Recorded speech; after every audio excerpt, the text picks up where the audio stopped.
Live from New Delhi, you're watching DD India, India's voice to the world. This is News Hour. I'm Mark Lynn. Namaskar.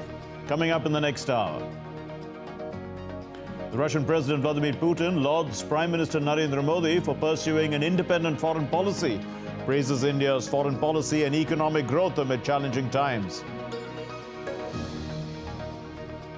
India and France reiterate their call for reformed and effective multilateralism to sustain an equitable and peaceful international order.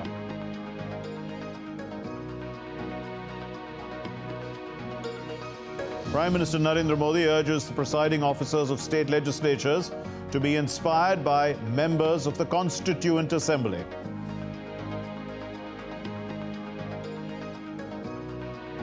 India's Rohan Bopanna proves age is just a number, wins the Australian Open doubles title at 43 with Australian Matthew Ebden. Bopanna is the oldest ever winner of a Grand Slam title.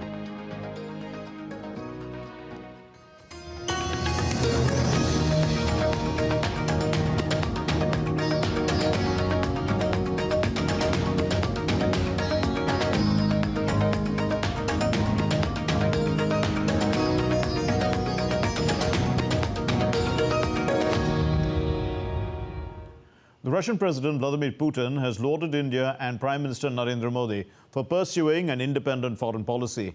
He said this is not easy in today's world. He also praised India for managing one of the highest rates of economic development at the current time. This report puts India's foreign policy into perspective.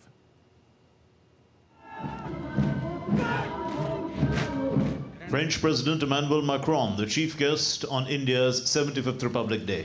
This was the sixth time a French head of state or government had been bestowed the high honor. President Macron's visit brought to a close the celebrations of 25 years of India-France strategic partnership, a celebration that also saw Prime Minister Narendra Modi being the chief guest at the Bastille Day celebrations in July.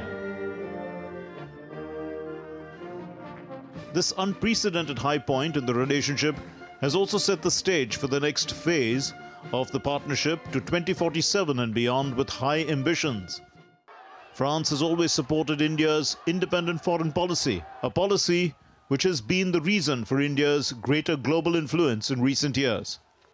The ability really to engage the major powers. Engage not in the sense of, oh, keep us out of your problems, because that's a kind of like, I don't want to get caught in the big debates of the day.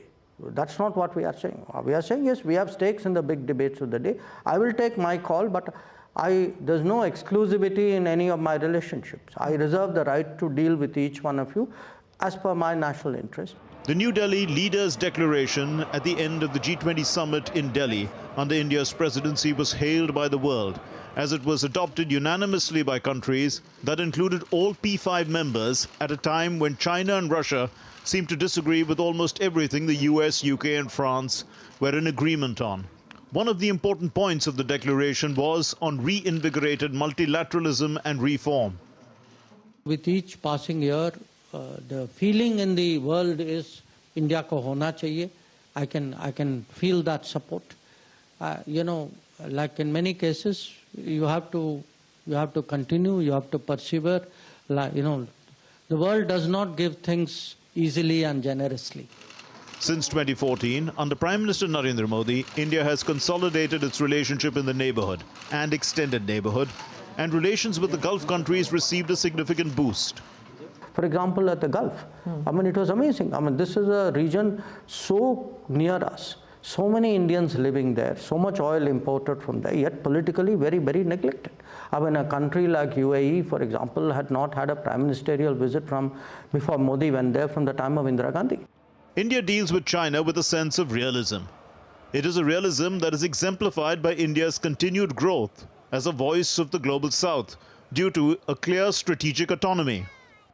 I argue for dealing with China from a basis of realism, that strain of realism which I feel extends all the way from Sardar Patel to Narendra Modi. Unless there is a mutuality that mutuality is recognized, this relationship will find it very difficult to progress. India promotes reformed and effective multilateralism for an effective and peaceful world order. Effective multilateralism prepares the world for emerging technological and economic developments. India has always unequivocally condemned terrorism in all its forms and manifestations, including cross-border terrorism. India has been promoting the common fight against global terrorism. Bureau Report, DD India. Well, France's President Emmanuel Macron was on a two-day state visit to India to attend the 75th Republic Day celebrations as the chief guest on the 26th of January. Macron also met Prime Minister Narendra Modi in Jaipur, the Indian state of Rajasthan. And the two leaders held extensive talks on various issues. The two leaders welcomed the adoption of an ambitious defense industrial roadmap. French President Emmanuel Macron visited India as the chief guest for the 75th Republic Day of India. He was accompanied by a strong high-level delegation. On 25th January, Macron landed in Jaipur in Indian state of Rajasthan. In addition to bilateral engagements, Prime Minister Narendra Modi hosted a dinner for the French President in the Pink City. They held extensive discussions on current international developments and agreed to intensify their global and regional engagement. Prime Minister Modi and President Macron reaffirmed their shared vision for bilateral cooperation and international partnership outlined in Horizon 2047 and other documents from the July 2023 summit. President Macron congratulated Prime Minister Modi on his leadership for India's successful G20 presidency. They welcomed the inclusion of the African Union in the G20. India and France reaffirmed their commitment to jointly address the interconnected challenges of climate change, biodiversity loss, and pollution. President Macron affirmed France's support for India's candidacy to International Energy Agency. The two leaders reaffirmed their determination to end plastic pollution. France reiterated its firm support for India's permanent membership for the UNSC. They also acknowledged the crucial role of their partnership in the region for advancement of a free, open, inclusive, secure, and peaceful Indo-Pacific and beyond. Both leaders strongly condemned the terrorist attack on Israel on 7th October and expressed solidarity with the people of Israel. Both leaders also called for an immediate and unconditional release of all hostages. The two leaders reaffirmed that a political process leading to a two-state solution for the Israeli and the Palestinian people is required for lasting peace and stability in the region. They also expressed grave concern at the possibility of further expansion of the conflict in the region, including the Red Sea. They expressed deep concern over the war in Ukraine and its tragic humanitarian consequences. The two leaders reaffirmed their unequivocal condemnation of terrorism in all its forms and manifestations, including cross-border terrorism. The two leaders welcomed the adoption of an ambitious defense industrial roadmap. Both leaders welcomed the decision of Airbus in partnership with Tata Advanced Systems to begin the assembly of civilian helicopters in India. This was President Macron's second state visit to India and the sixth visit by a French leader as guest of honor for the Republic Day. Bureau Report, DD India.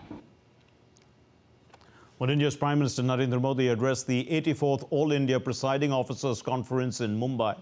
Now, the Prime Minister called the conference special because it comes soon on the heels of India's 75th Republic Day. Prime Minister Modi urged the presiding officers to be inspired by the ideals of the Constituent Assembly that formulated India's constitution. ये conference 75वें गणतंत्र दिवस के तुरंत बाद हो रही है। 26 जनवरी को ही आज से 75 साल पहले हमारा संविधान लागू हुआ था, यानी संविधान के भी 75 वर्ष हो रहे हैं।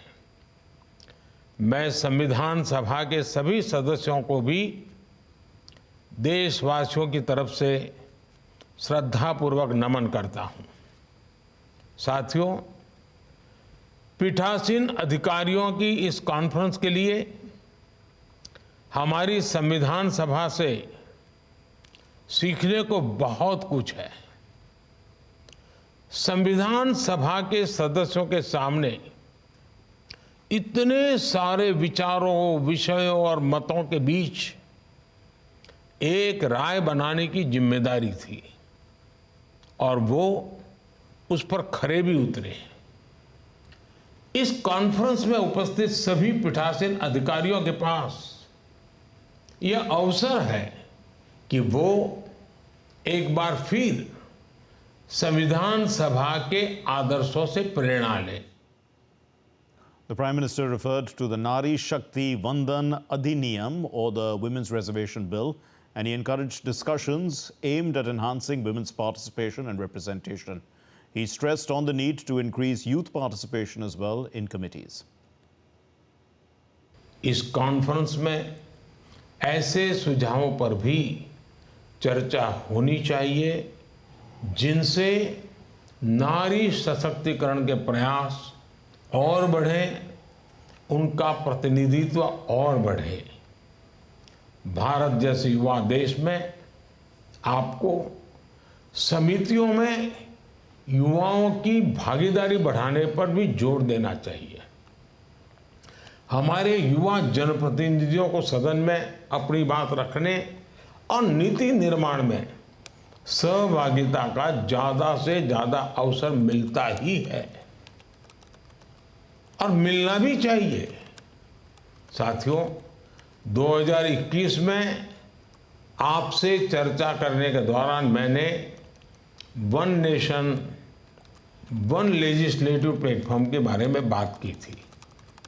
मुझे ये जानकर खुशी है कि हमारी संसद और हमारी राज्य विधायिका अब ई विधान और डिजिटल संसद के प्लेटफॉर्म के जरिए इस लक्ष्य पर काम कर रही है। मैं एक बार फिर आप सभी को मुझे इस अवसर पर आमंत्रित करने के लिए धन्यवाद देता हूं। आप सभी पीठासीन अधिकारियों को इस कॉन्फ्रेंस के सफल आयोजन के लिए शुभकामनाएं देता हूं। बहुत बहुत धन्यवाद।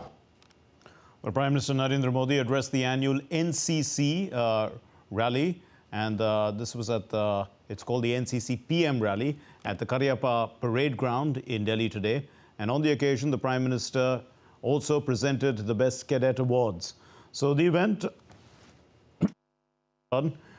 included a cultural program on the theme of Amrit Kal Ki NCC that showcases the contribution and empowerment of the Amrit Peedi, or the group of people who are taking India to 100 years. More than 2,200 NCC cadets and young cadets from 24 foreign countries took part in this year's rally. Prime Minister noted the presence of more than 400 sarpanchas of villages from border areas which are being developed by the government under the Vibrant Villages scheme, and more than 100 women and self-help groups also across the country. The Prime Minister highlighted the increasing participation of women in various sectors. गांव-गांव में banking हो, insurance हो, इससे जुड़ी service delivery में भी बड़ी संख्या में हमारी बेटियां ही हैं। आज स्टार्टअप्स हो या सेल्फ हेल्प ग्रुप्स, हर क्षेत्र में बेटियां अपनी छाप छोड़ रही है।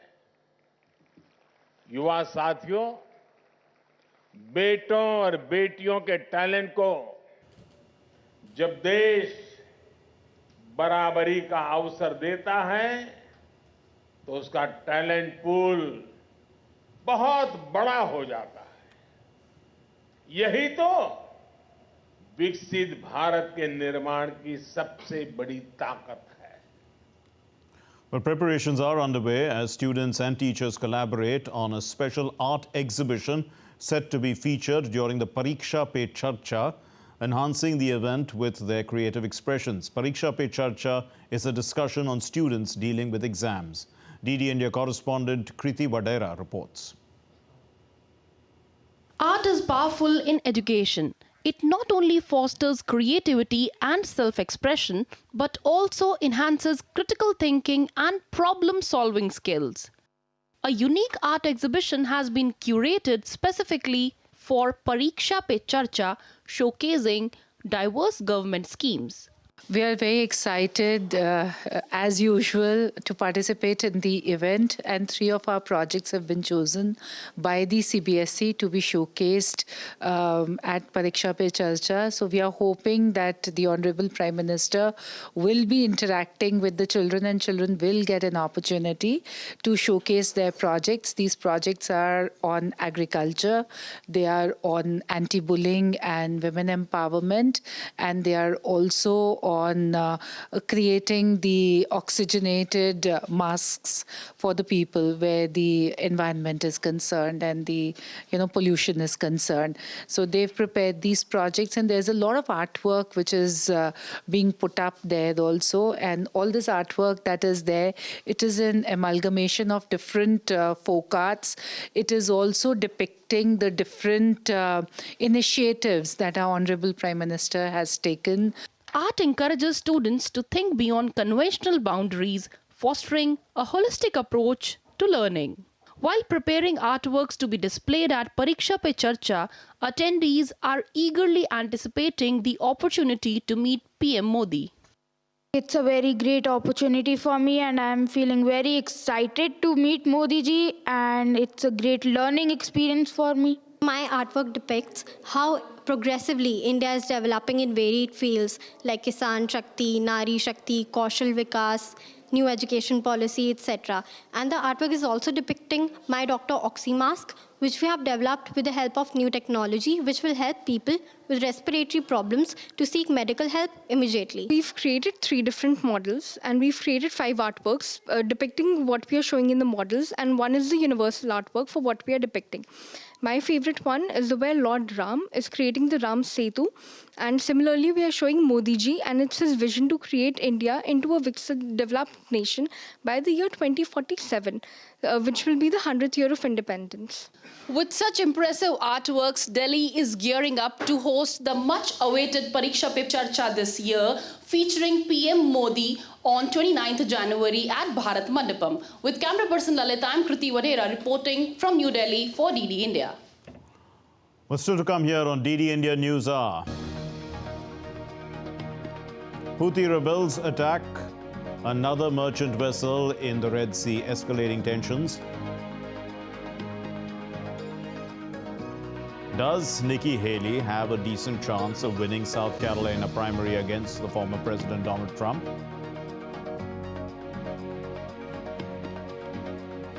The US sanctions $23 billion deal to supply F-16 warplanes to Turkey after Turkey had ratified Sweden's membership of NATO.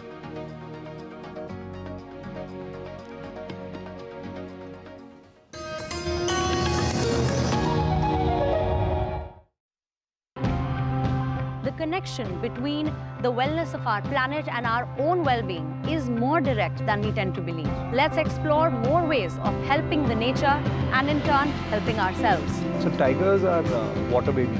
If the forest is degraded, you will not have perennial water bodies. As in, the streams will dry out, and therefore you don't have tigers. These are all valuable to our economy, but they aren't valued in our economy. Nature like this is being left out of the equation. Litter on the street always infuriated Malarvari Muthu and her daughter-in-law Rajavalli Rajiv. They thought that people might not throw their garbage on the street if they could get money for it instead. And that's how the idea for the garbage bank was born.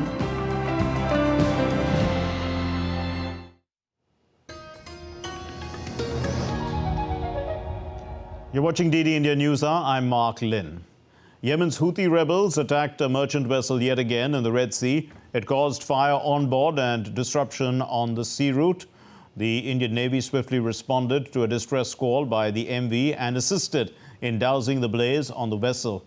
Meanwhile, the US carried out a retaliatory strike, destroying a Houthi missile that was ready to be launched into the Red Sea. The UN trade chief has expressed concern over the growing strikes by Houthis, resulting in sea route disruptions. Saeed Absarul Hassan puts things into context. Since the Hamas-Israel war, there has been significant instability in Red Sea route. Yemen's Houthi rebels have intensified their attacks on vessels passing through the area. They targeted a fuel tanker operated by the trading firm Trafigura, causing a fire on board on Friday. In a statement, Trafigura said that a missile struck the fuel tanker Marlene Luanda, operating on its behalf as it transited the Red Sea. Firefighting equipments were used to suppress and control the fire caused in one cargo tank on the starboard side. Indian Navy's guided missile destroyer INS Vishakhapatnam, deployed in the Gulf of Aden, came into action and responded to a distress call from MV Marlene Luanda. In a statement, Indian Navy said the firefighting efforts on board the distress merchant vessels is being augmented by the NBCD team along with firefighting equipments deployed by INS Vishakhapatnam to assist the crew on board the MV. The MV has 22 Indian and 1 Bangladeshi crew on board. Indian Navy remains steadfast and committed towards safeguarding MVs and ensuring safety of life at sea. The Houthi military spokesperson said its naval forces carried out an operation targeting the British tanker Marlene Luanda in the Gulf of Aden.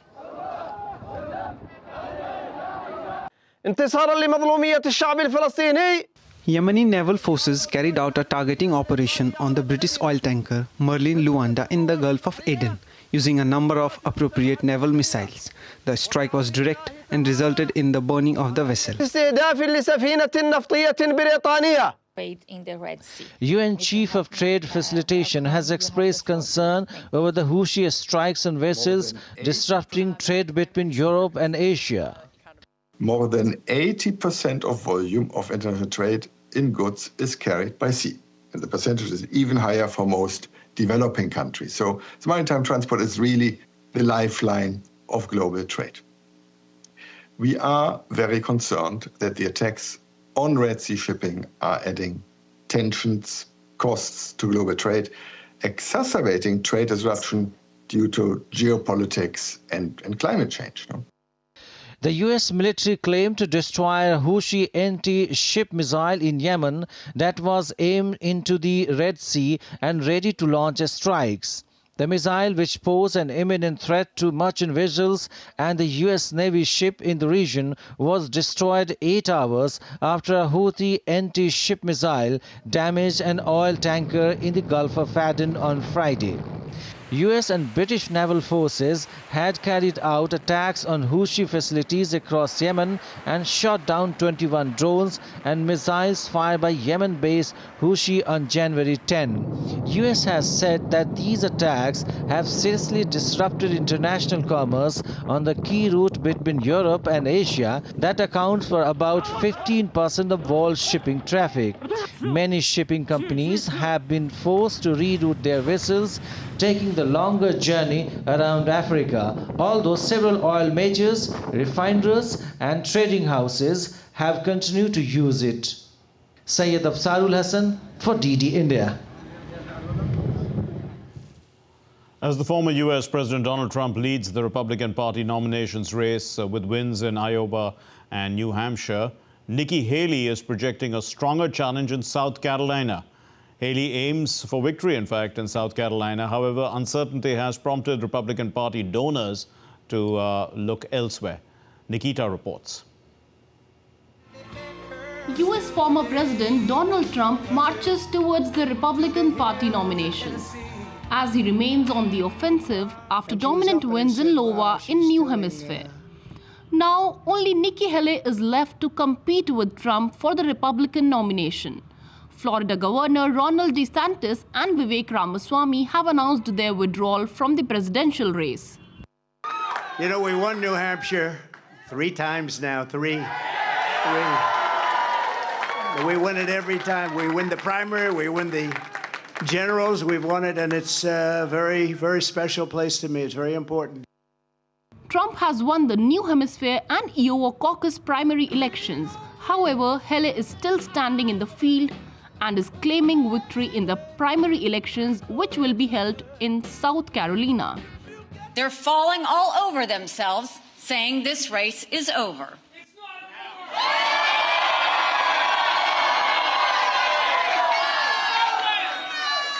Well, I have news for all of them. New Hampshire is first in the nation. It is not the last in the nation.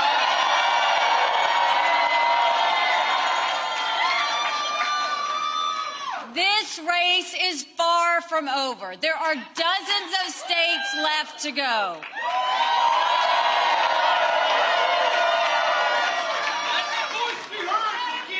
And the next one is my sweet state of South Carolina.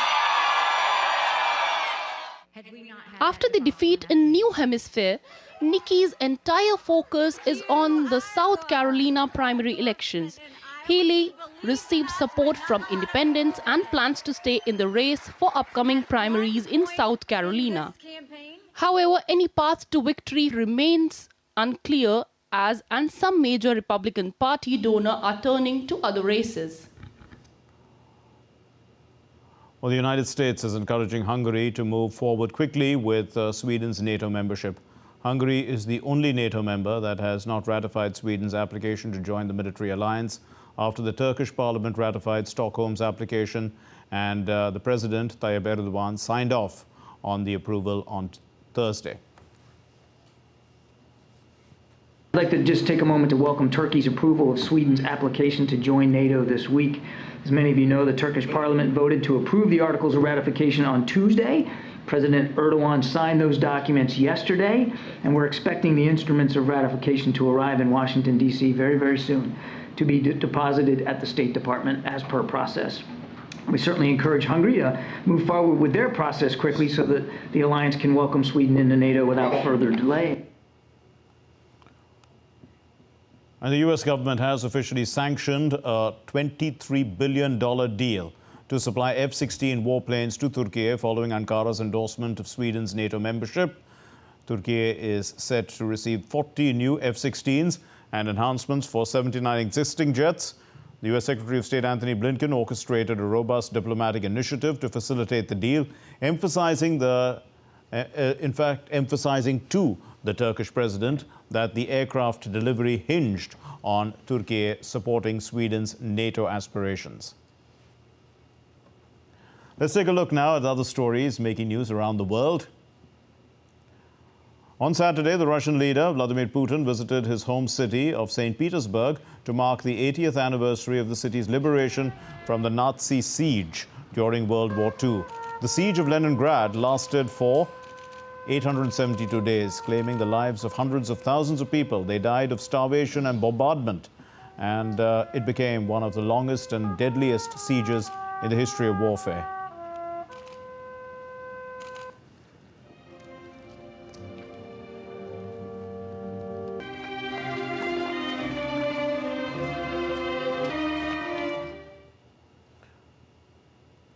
French farmers were seen driving tractors in a convoy outside Paris. They are protesting against the country's government for excessive regulation.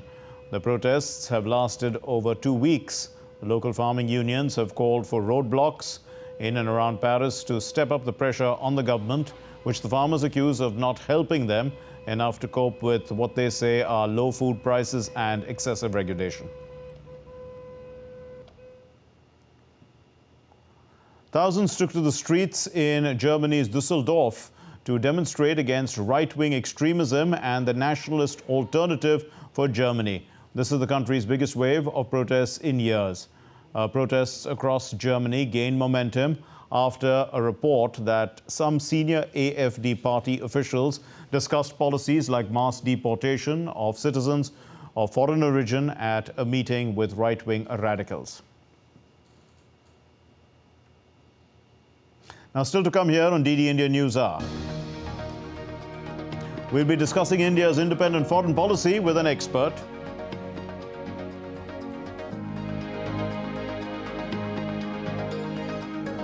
And citizens of Gilgit-Baltistan in Pakistan-occupied Kashmir are protesting against a rise in wheat prices.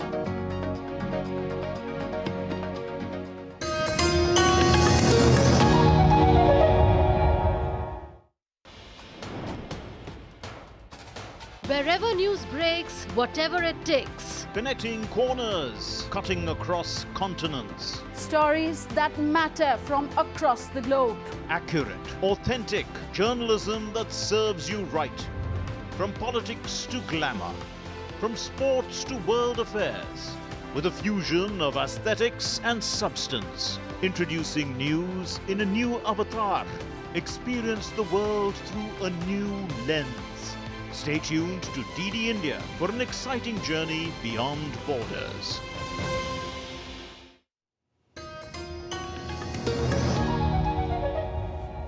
You're watching DD India News Hour. I'm Mark Lynn. Here's a recap of our main stories. The Russian President Vladimir Putin lauds Prime Minister Narendra Modi for pursuing an independent foreign policy, praises India's foreign policy and economic growth amid challenging times.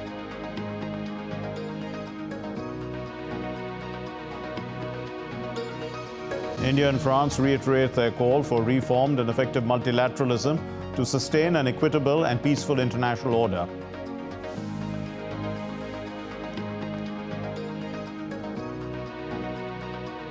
Prime Minister Narendra Modi urges presiding officers of state legislatures to be inspired by members of the Constituent Assembly.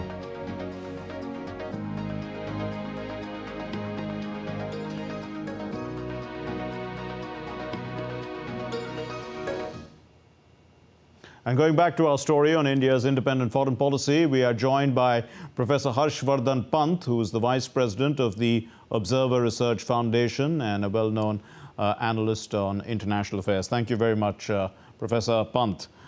So what positive impact has India's strategic autonomy had on world affairs in these turbulent times? Thanks, Mark. Mark, I think in some ways India has been almost a beacon of hope at a time when the multilateralism, the multilateral order that was created post-1945 has been in crisis, and there has been a leadership vacuum amongst major powers, all either looking inwards or very aggressive, challenging the system, challenging the status quo. And I think in that sense, India, by keeping its channels of communication open to every stakeholder, by being very open about resolving global challenges through negotiations and dialogue, and by bringing a whole host of actors together to think about the challenges of the global order as well as the solutions that need to be provided at this very critical juncture, has been able to situate itself at a very important juncture in global politics, articulating the desire that I think many countries feel that there is a need for independence, that there is a need for strategic autonomy in global affairs that allows for a more wholesome conversation to happen. Because when you get divided into all kinds of polarities, when you get divided into all these groupings which are ostensibly working at cross purposes, then I think having that ability to navigate those cross currents, having that ability to navigate those divergences, that's something that a country like India has been able to deliver, has been able to achieve throughout the last few years, and particularly I think the last year when we saw India's successful shepherding of G20. Right. That I think has made given lots of countries great confidence in also their ability to navigate these challenging times. Professor Pant, do you see reformed multilateralism being fast-tracked? Because India continues to put pressure. We've heard the External Affairs Minister saying so. But now that India is the fastest growing large economy, it's being recognized that way. It's also the largest country by population. So, I mean, the pressure that India puts might have something to bear. I think certainly if ever there was a time when significant actors on the global stage were looking at this question seriously and actually have been wondering about the consequences of their inaction, this is that time, and I think India has been able to put its point of view across very credibly, very effectively, and also make a broader point that, look, this is not about India per se. This is about the kind of the world that we want to live in. that India, of course, India is, as you point out, largest, fastest growing major economy, one of the largest democracy in the world, one of the, a country that is willing and able now increasingly to provide solutions to global problems, and also one of the, the most populous country in the world today. Of course, India will be part of any attempt to find global solutions, but if the multilateral order is not responding to the needs of India, then it will be the multilateral order that will be the sufferer. India will survive, India will continue, India will be part of the global stakeholder engagement. But the multilateral order will I think, become less credible. And I think that's the point that India has been making pretty effectively. Professor Pant, President Putin has praised India's independent foreign policy. And of course, Prime Minister Narendra Modi had told President Putin that this is not the era of war. We can recall that. How much of an influence can India have on ending this war in Ukraine? I think India can have a significant impact in the sense that India has been able to, for example, we have seen the mobilization of a large part of the developing world and their agenda. And that agenda is in particular a way about economic dynamism, economic growth. Because a lot of because of the Ukraine crisis, because of the Ukraine war, a lot of the countries in the developing South have been facing economic problems, fuel challenges, energy challenges. And I think India made that point very, very categorically. And India, unlike, say, a country like China, which has not actually suggested as much publicly, India went public with this, and which you noted Prime Minister saying publicly to President Putin that, look, this is not the time for war for nations to think about. They have to think about bigger issues and global solutions to major challenges facing the world. So in that sense, I think India's ability to bring its influence, bring its its relationships to bear on a crisis like Ukraine at this point is pretty effective, and I think we have seen some of that also getting reflected in Mr. Modi's meetings with a country like France and with Mr. Macron. I think both are on the same page that this has to come to some kind of a settlement. How that settlement emerges remains to be seen. Also, Professor Pant, India is part of the I2U2. That includes Israel, US, and the UAE.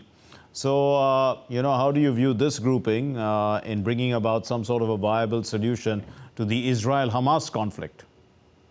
I think I2U2, of course, was designed as largely an economic grouping, focused on economic and energy, focusing on economic and energy and related matters in the region. But I think this is the time now for it to step up, and because there are four very significant stakeholders there, and I think India, UAE, and the US certainly can come together and also let Israel know that that continuing conflict in the Middle East is having global implications, and we are seeing what is happening in the Red Sea and how that is challenging the economic viability of our global economic order. So in that sense, I think that argument can be made and is being made in some ways to Israel. I think the question is whether the two antagonists in the Middle Eastern crisis do see this as a point where they can reflect on it seriously and move ahead, because both sides are not at this point willing to give. But certainly, I think India's role in the region, India's ability to shape that region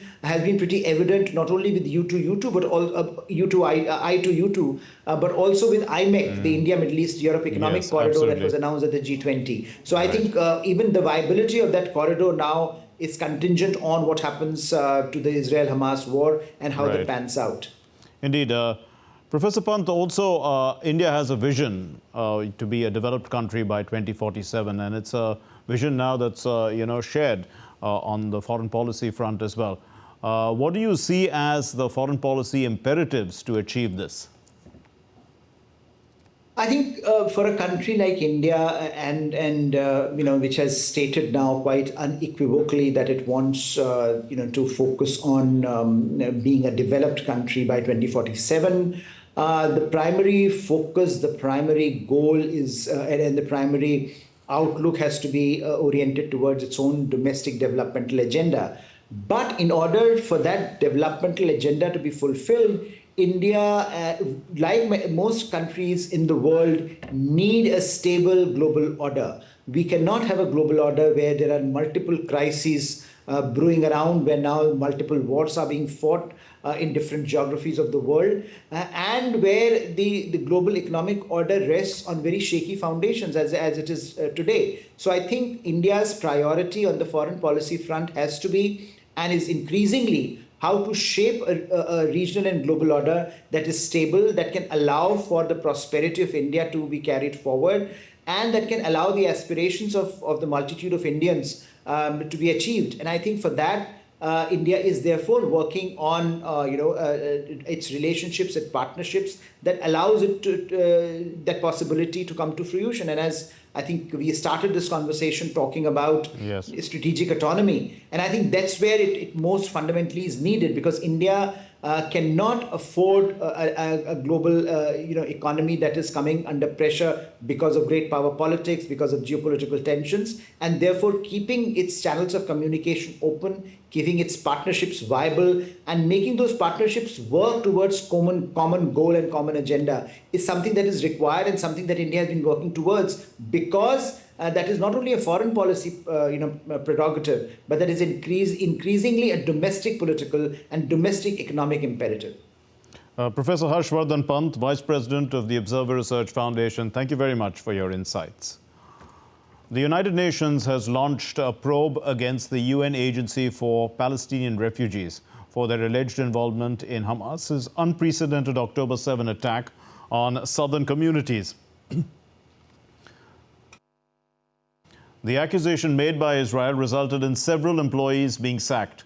The US has also expressed concern regarding the allegations. The US says that it will not provide any additional funding to the agency until the allegations are addressed.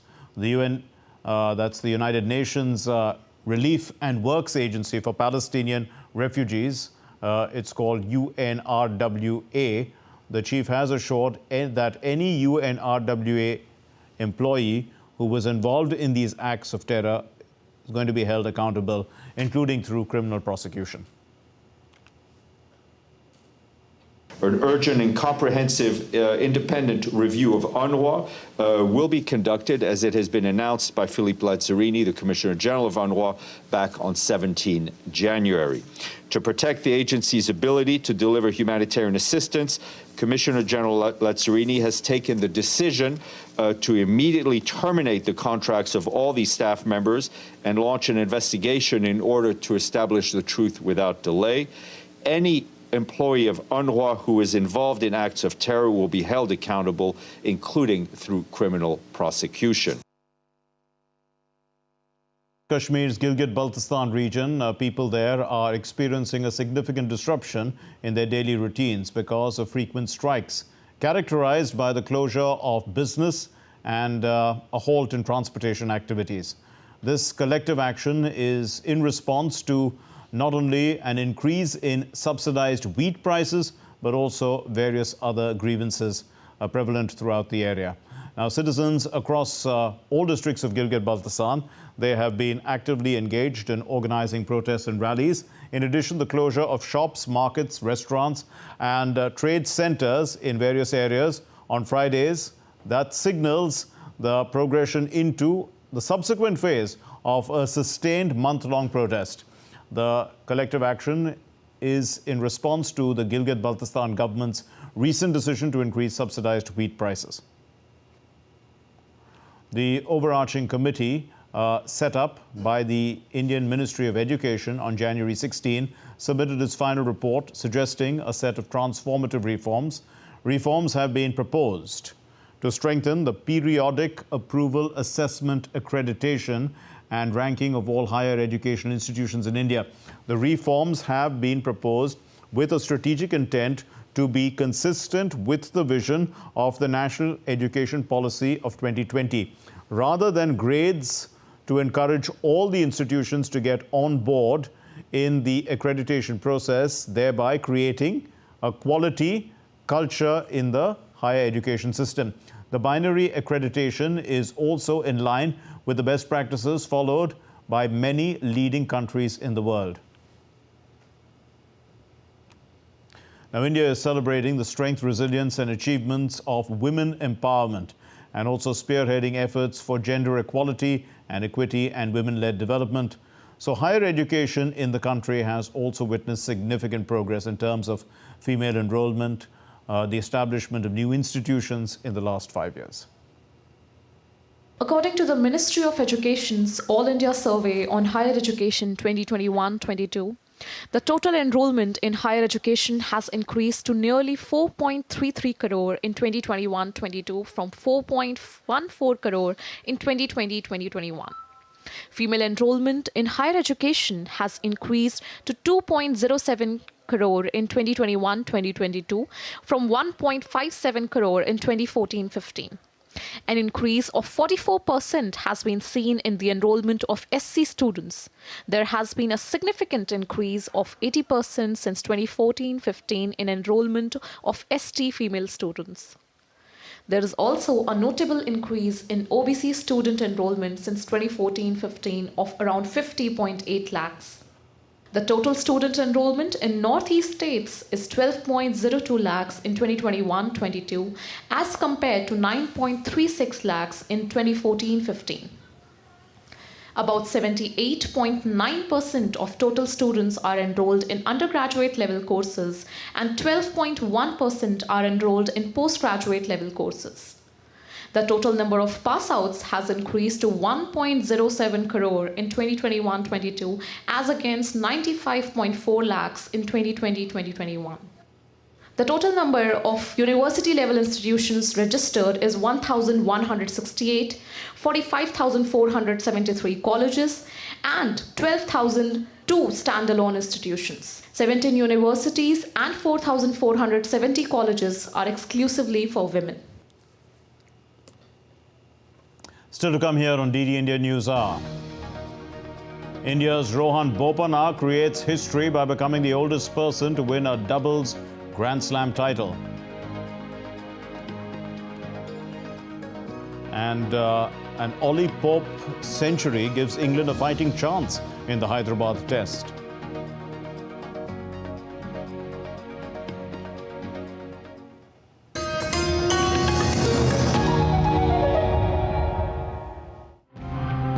The connection between the wellness of our planet and our own well-being is more direct than we tend to believe. Let's explore more ways of helping the nature and in turn helping ourselves. So tigers are water babies. If the forest is degraded, you will not have perennial water bodies. As in, the streams will dry out and therefore you don't have tigers. These are all valuable to our economy, but they aren't valued in our economy. Nature like this is being left out of the equation. Litter on the street always infuriated Malarvari Muthu and her daughter-in-law Rajavalli Rajiv. They thought that people might not throw their garbage on the street if they could get money for it instead. And that's how the idea for the garbage bank was born.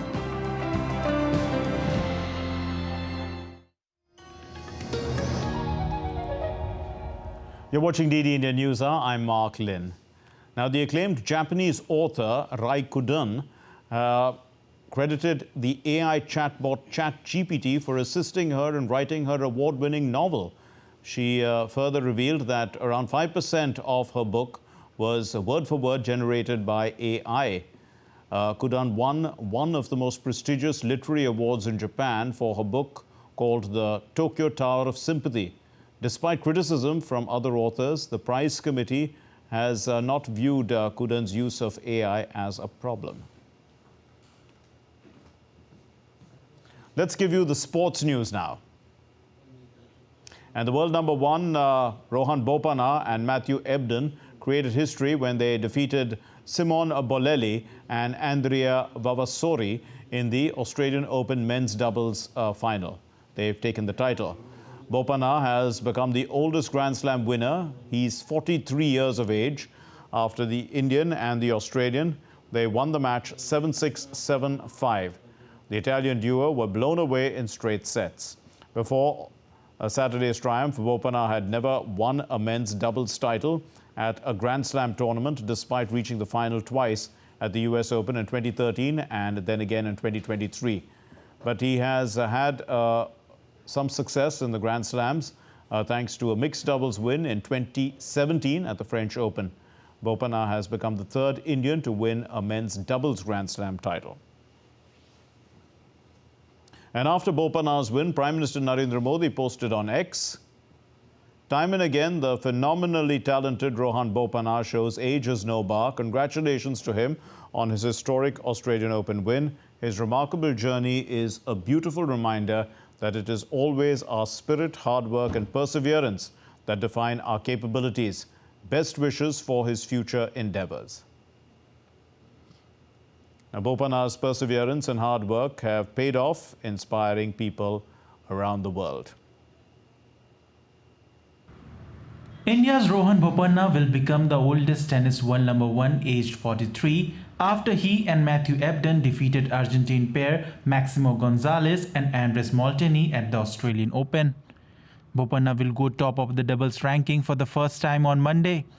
Bopanna became the oldest ATP Masters 1000 champion when he and Ebden won the Indian Wells doubles title in March last season. He turned professional in 2003 and has won one Grand Slam mixed doubles titles alongside Canada's Gabriela Dabrowski at the 2017 French Open. Bopanna credited his physiotherapist and Iyengar Yoga with helping his longevity. Bopanna will move to the top of the world rankings when they are updated on Monday. He and Ebden have the same number of points, but the Australian has played 3 more tournaments over the same period. The previous oldest men's doubles number one was Mike Bryan, who was 41 years and 76 days. Serena Williams is the oldest women's singles number one at 35, while Roger Federer is the oldest men's single number one at 36. Novak Djokovic, who is the same age, could likely pass that record this year. David Wagner was 44 in 2018 when he was ranked number one in the quad wheelchair rankings.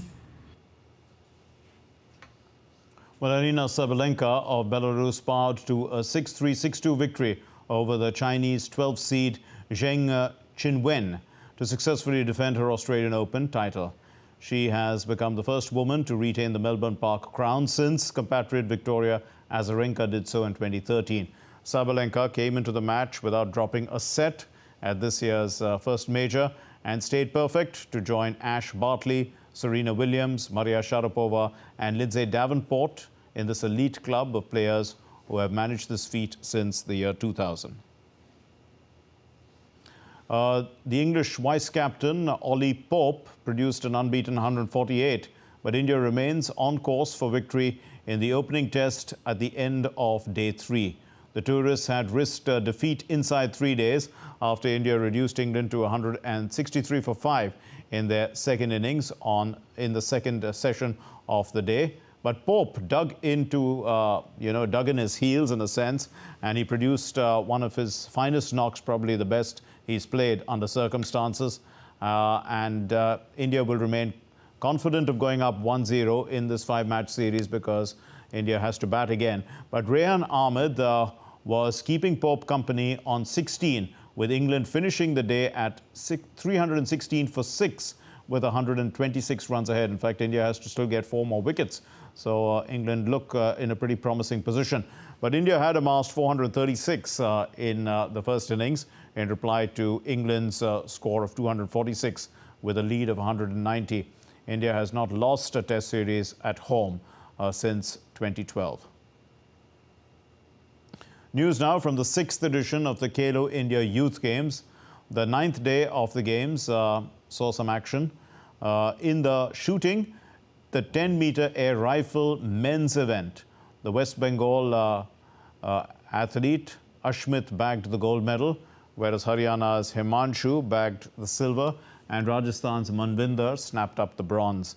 Rajasthan's swimmer Yug Chaleni bagged the gold medal, which is his 5th gold medal so far in this national event.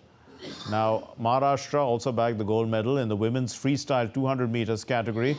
At the swimming event, Haryana's women hockey team led from the front, bagging the gold medal. And India's western state of Maharashtra is in the lead at the medal tally with 31 gold, 27 silver and 33 bronze medals. The Indian tennis stats are creating a historical benchmark in the world, and the youth are also no less because young tennis stars are coming up who draw inspiration from people like Rohan Bopanna, and they're all set to present their skills at the national podium. So let's take a listen to listen more about what their desires are. This is the first edition of Khelo India Youth Games. Are you a bit nervous? Not much. I'm feeling fine. I'm good. Do you have any strategies in mind or any plans in mind when you come here to play at a national level? Yes. It's all about the game when you play in the court. It's I make all the strategies while playing. Not it only depends on the opponent, how he plays, how the court and all. It really depends on the situation. How are you planning your game to be at this edition? I'm definitely planning to perform my best in this tournament. So I'll try to get a medal for Maharashtra. Great. So also when we talk about the importance of Khelo India Youth Games, how important it becomes for youth players? It is a very good platform for players like us. It gives us a chance to represent our states and is a very good exposure for everyone. And for you, where you come from Kerala, how important it is? It's one of the most important games for me. I would like to, Kerala hasn't really got any gold medal as far as I know, so I would like to win one gold medal for Kerala, for playing Kerala. We have this news of Rohan Bopanna, who is also creating records.